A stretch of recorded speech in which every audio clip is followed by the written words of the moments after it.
Hi, welcome everyone. My name is Yoon.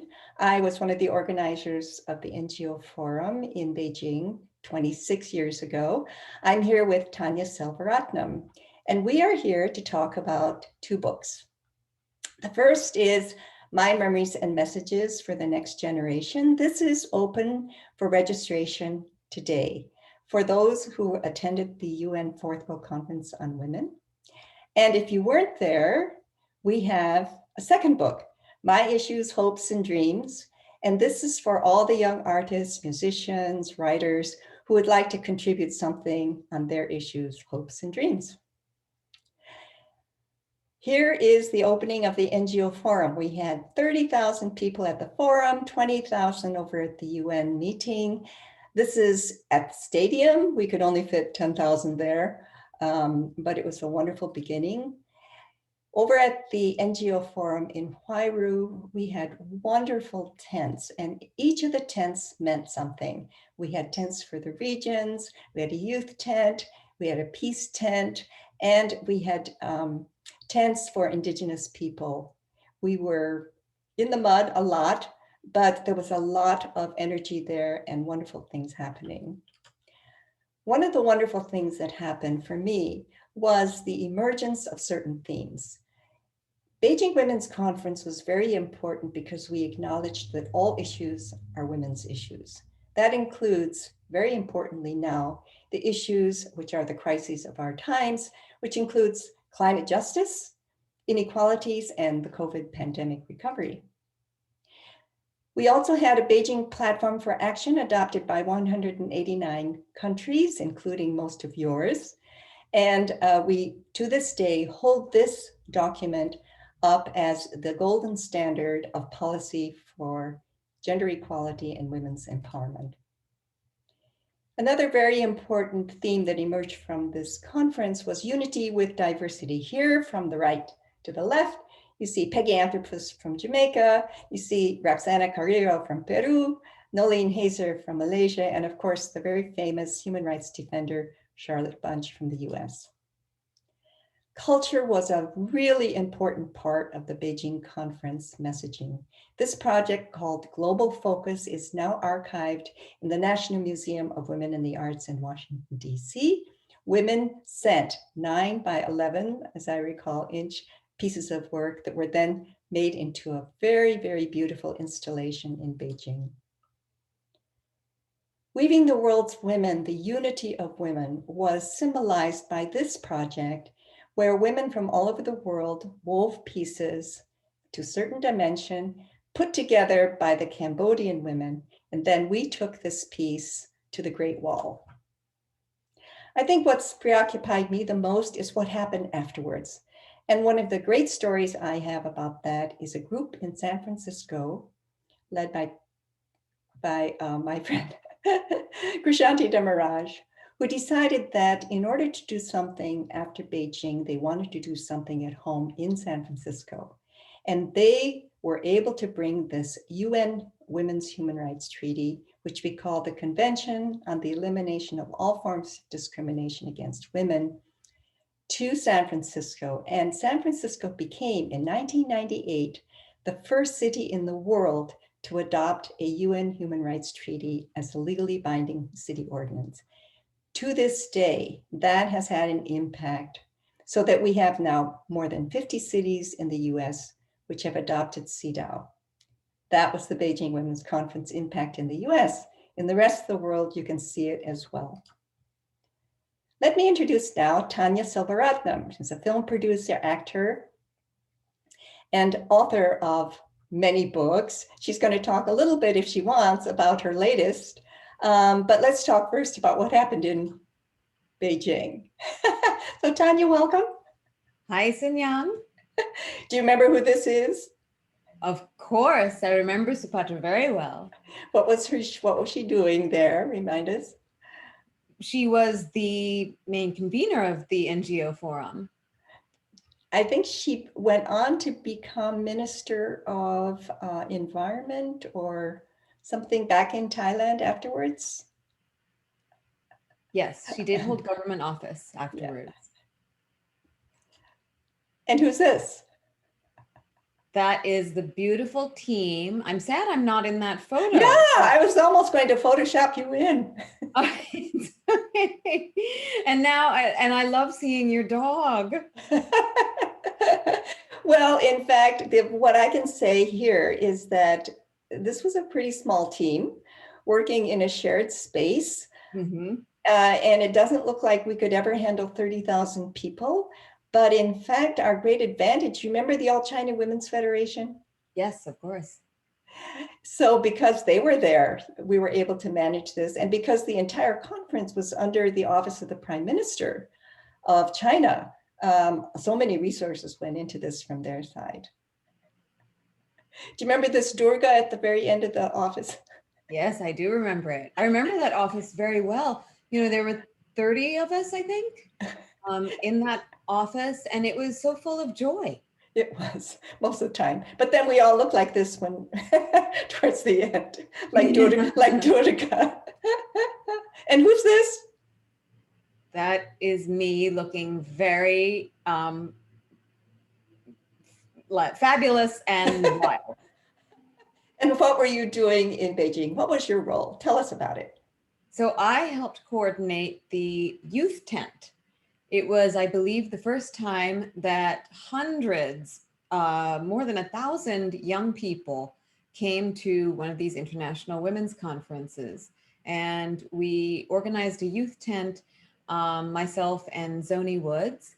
And I was specifically in charge of producing youth arts and culture events, which was a beautiful experience. We put on a big concert for a lot of people at the main theater in Huairou, and it was packed. I just remember it was packed, and we had performers from the Philippines and Norway and Berkeley, California. And I was amazed at how we put it together because it was really kind of early days of the internet. So much of our communication was done by fax. And it was the first really large event I had produced, and it somehow went off without a hitch. And it just makes me think like there was somebody watching over us that allowed so much of this impossible work to happen. So what was your most memorable moment in the conference in general? Like, was there a time when you were scared, when you were happy? Well, I'll start with the time that I was not scared, but concerned.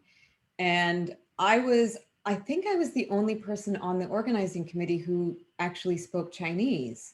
Is that Yes, correct? you're right. You're right. And so when we were in China itself, and I had already been to China multiple times before, first in 1987, I went as a high school student and I lived in Harbin in the north of China. And because I was the only one who spoke Chinese on our side, I was often brought in to intervene, to be an interlocutor between the Chinese organizing side and our side. And I found that many of the disconnects and disagreements were because people just didn't understand each other. That's very, very And true. it, Very it, true. it, it really was true. And of course, I could see how each side was really struggling to communicate with each other.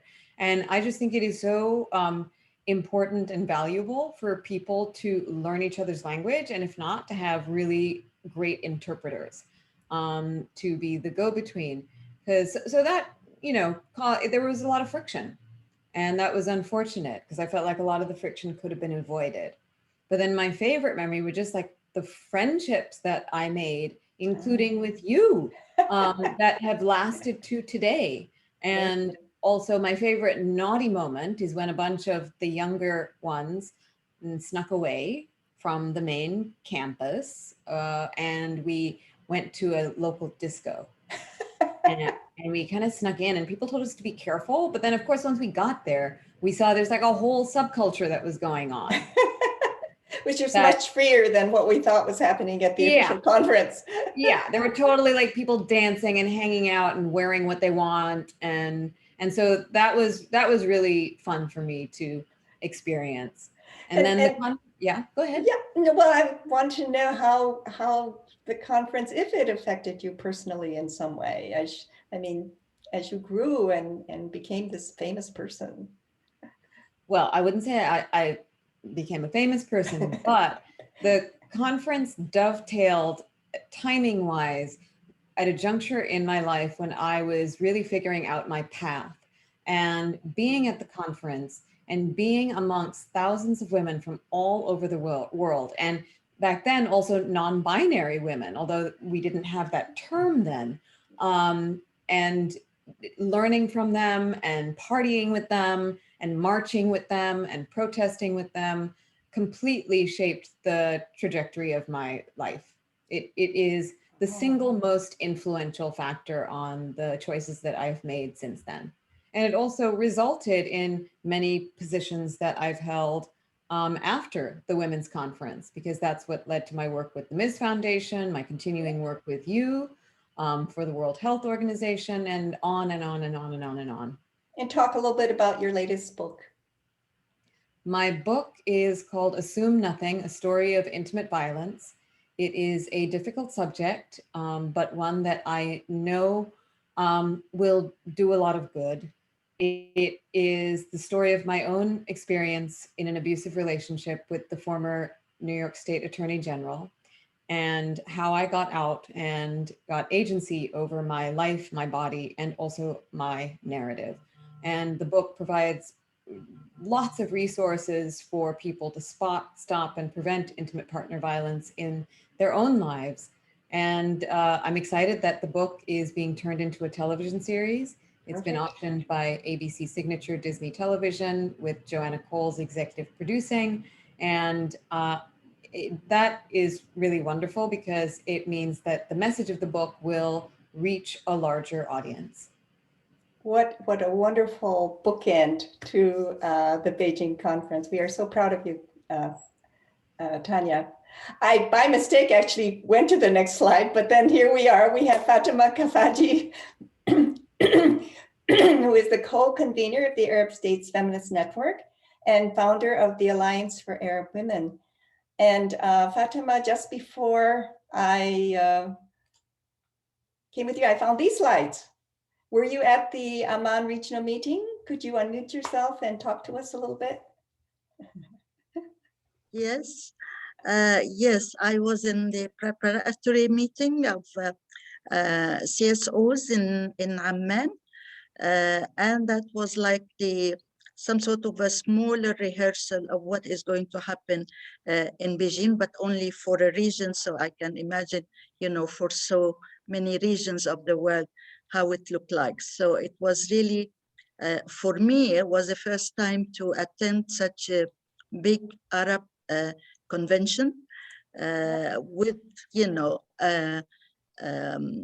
civil society organizations, government, women from academia, all the Arab countries were there preparing themselves to Beijing 95. So it was really quite an experience. You've not seen this picture. Who are these people?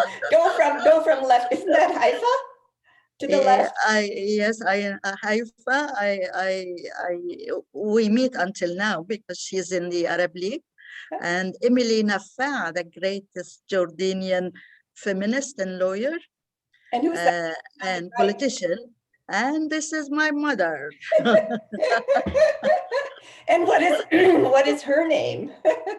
Huda Badran, who was with Haifa, actually. They selected chairs of two important CSOs, my mother from Egypt and Haifa from Jordan, to sort of galvanize and organize all the activities of the women and feminist NGOs in the region before Beijing and in Beijing and after Beijing. So what was your favorite memory of Beijing? Here you are. My favorite memory, it was actually, it was nice to be 3 generations from one family in Beijing because I had to take my son, who was I think 12 or 13 years old, because Is that him? That's him, yeah. So he was, and I was really afraid that he wouldn't like, and then he would tell me, no, I want to go home the second day. But he just loved it. He immersed himself in everything we do, especially in the Arab tent, organizing paintings for painters, doing the cultural activities, find other young women from some Arab countries his age and doing things on their own, and to the extent that he didn't want to leave. When we had to leave after 2 weeks or so, he said, no, you leave, I'm staying here. So it So, was so nice being together sometimes, because each of us had to do different things, but come together at night in the Arab tent, organizing the cultural events and attending it and networking with other women from other regions. So it was really fun. so tell me, I mean, did this particular experience influence you and the work you did since then? Or were you like that before you went? No, I think it influenced me a lot because I was so impressed and so immersed in discussions around the 12 concerns of Beijing Platform of Action. And to me, it was like, the first feminist manifesto that I see so powerful, to the extent because I was working, when I was in Beijing and Jordan at UNICEF. And when I came back, I told my boss, who was also with the UNICEF delegation in Beijing, I want to work with 150 women and feminist CSOs from Egypt. And we want that, they decide like 10 or 20 of them, which concern they would like to work on. Oh. And then we come together. So actually, for years and years, we took our manifesto, which is the Beijing Platform of Action, and more than 150 civil society have worked on each concern, and then also coming together to discuss the whole picture. And that was the most enjoyable work I've ever done, actually. Amazing. And what about your mother? Did she tell you her experience? I think my mother really liked this experience there, because I mean, she was also networking very well with the official delegations. So they really have put the voice of the Arab women on the agenda so powerful. And it was, I mean, she always says, like, if you really want to influence things, then also no matter how governments are conservative and so on, but we have to find a way to break through. So I think, I mean, so many lessons that she confirmed to herself there, and she sort of advocated all the time and still does, actually. Wonderful. So you have 3 generations there. Have you contributed to the book? I did. I thought, the issue of having 3 generations in Beijing could be of interest to some. So Yes. I thought I wanted to write about it and what we were doing there. Wonderful. Thank you, Fatemah. So Yeah. we will now turn to a conversation with Jillian Montilla, who won the first prize of the fwMAP, our Feminist Women's Movement Action Plan Poetry Contest for UN Women at 10. But I'll give the floor to Tanya, who is going to be able to talk with her. I'm actually going to stop sharing our screen here and let them take over. Thank you, Sun-Young. And hi, Jillian. Hello, Tanya. How are you? I'm good. I'm so excited to have a conversation with you. Well, I'm first of very all, nervous. congratulations on your award. Thank you very much. Very exciting. So Jillian is a spoken word poet. She's also a student of human rights and humanitarian action. And I'm so grateful about your work because you are the future. So thank you. Thank you. We're going to dive into some questions, and then we're going to close the session by hearing you read your poetry, which is wonderful. So what would you say, as a young feminist writer, what are the biggest challenges to getting your work heard, and in general? Of course, so I think that one of the hardest things is beginning and finding our authentic voice. After years of apologizing and minimizing and censoring ourselves, it can be difficult to feel legitimate while sharing your voice. And when you do, everyone has feedback on both the form or the delivery and content and substance, what we have to say. Don't rock the boat, too emotional, too cold, no one will take you seriously. And what we're left with is this stitched together Frankenstein of what we originally wanted to say. So I think it's really feeling inspired and feeling safe and brave enough to begin, and also trusting ourselves and the authenticity of our experiences and the value of our experiences. Yeah, that is so true. I mean, it's something that I have definitely encountered as well as an old feminist writer. Authenticity is so important. And it makes me think of this book called Writing a Woman's Life by Carolyn Heilbrunn, where she talks about the stories that women didn't tell and how some of them actually then went back and retold their stories because they regretted not having represented their authentic selves. So thank you for your authenticity. Now, how do you think the United Nations can help with regard to the obstacles we discussed? The UN has incredible reach and incredible influence in norm setting. So I think it can do two things. First, underline the importance and the necessity of arts in affecting the cultural and social sphere when it comes to achieving gender equality. And though I'm not advocating that plenary sessions in the General Assembly be set up like a slam poetry open mic, what I'm saying is that the UN has an incredible role in enlarging what we imagine as civil and political participation. So by actively promoting the arts, poetry, movies, storytelling, and promoting young talent, maybe not fully formed, but full of potential, I think we can begin rehumanizing the way we connect with each other, person to person, state to state, while simultaneously increasing the visibility of our most underrepresented voices. As well as, I think the second thing that the UN can do is invest in community building, create more meeting places for us to meet our peers, sisters, and mentors that can support us in reaching our goals. So forums like this, for example. Yeah, and I think it's not a bad idea to have a slam poetry session as part of the General Assembly. Might pick things up a little bit. Yeah. Now, last question. What advice do you have for young artists who want to incorporate art and activism into their lives?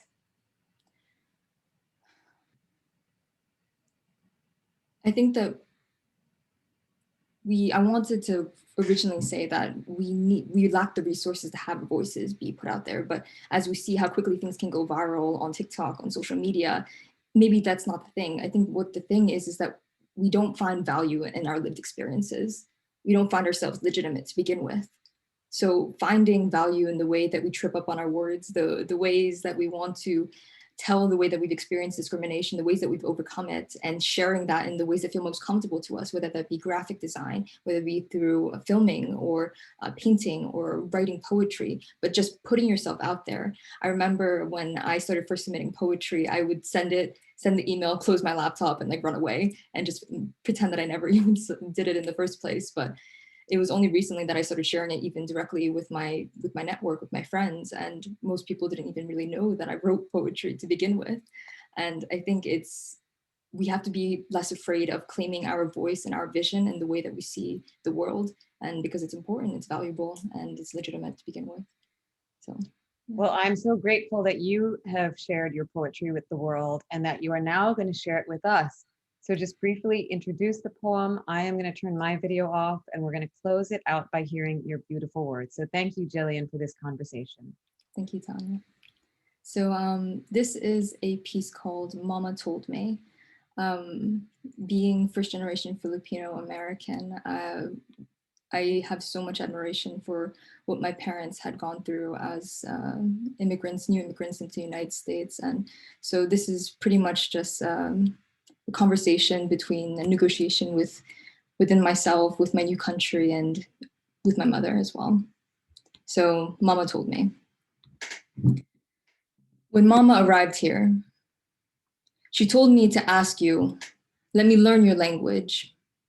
Allow me to bend my tongue to the shape of the airwaves, double speak, deliberately euphemistic, submissively nationalistic, tick, vocabulary acquired, shoot, accent not yet retired. Will my name be the reason I am not hired? No, it can't be. This is the land of universal rights, right? Where you and I and they and them are equal before the eyes of the state, but how it casts that gaze, it makes me shrink. It makes me feel so very.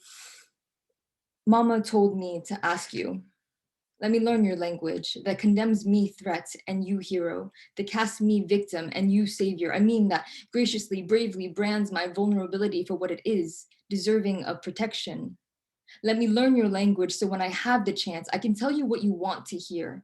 I can be token of diversity, globalization incarnate. I can tell you that everything is fine, but as I learn your language, as I read how the papers paint me broad brushstrokes of brown and red, I see it's more than words and grammar, syntax and sayings. I see that you are afraid of a world that speaks like me, looks and loves like me. I see that you want and everything is fine, girl. I see that you are questioning our world and your place in it. Well, so am I. Hi, nice to meet you. Let's begin with my fears. Easy, public speaking, heights and spiders. Now my favorite things, coffee, no milk, the first hint of spring, a good laugh with friend or stranger. We're not too different after all. It's nice to meet you. Let us learn a new language. Free our tongue from the sharp yoke of stilted speech that puts frontier before potential friend, that has starched stiff our words from the frivolity of passion along with its dress shirt collar. Deliver us into softer syllables, true connection, finding warmth in the maxim of the golden rule, rolling out respect like a beach towel, relearning ever kinder vowels. Let us learn a new language that weaves our from the silken thread of you and me. Let us learn a new language where I too can be cast hero, where I too can arrange these words to tell my story of my fear of the lowest lows and love for the highest highs. Let us learn a new language where we can laugh together, where we can share coffee together, where we can sit in a park and enjoy the first brush of a premature spring upon our cheek together. But before we wring out our tongues from the acid that soaks them, lay them out to dry crinkly in the same sun. You must know you cannot befriend a metaphor, an idea, a one-column op-ed of what you've learned. I am not here to insist my mother's humanity, my dreamer friend's dignity. That was never up for debate. I am here because something larger than my fear has spoken and it said it's time for a change. I am here to learn and to help you learn a new language that writes us both human, a new language not yet written. We are here to learn and write together, just like my mama really asked of us. Thank you.